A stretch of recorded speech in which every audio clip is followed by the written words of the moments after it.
વડોદરા શહેરના માણેજા વિસ્તારમાં આવેલા ખેતરમાં પશુપાલકોએ ગાયો ચરાવીને નજીકના કોમ્પ્લેક્સમાં બે ભાઈઓને ઢોર માર માર્યો હતો અને જાનથી મારી નાખવાની ધમકી પણ આપી હતી। આ મામલે મકરપુરા પોલીસ સ્ટેશનમાં ફરિયાદ નોંધાઈ છે। ત્યારે આ ઘટનાના સીસીટીવી ફૂટેજ સામે આવ્યા છે, જેમાં પશુપાલકોનું ટોળું લાકડીઓ લઈને બે ભાઈઓ પર તૂટી પડ્યું હતું।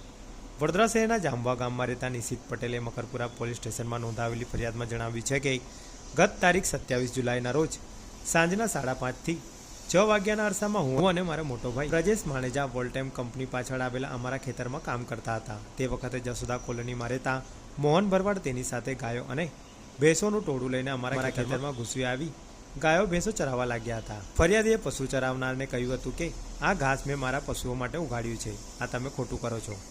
આ ખેતર મારું છે, મારા ખેતરમાં તમે તમારા પશુઓની મારી પરવાનગી વિના કેમ ઘાસ ચરાવો છો?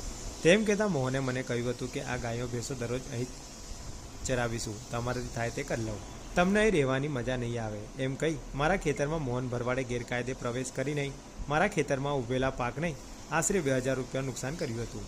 ત્યારબાદ તેણે બીજા તેના આશરે 10 ભરવાડ ભાઈઓને બોલાવી લીધા હતા।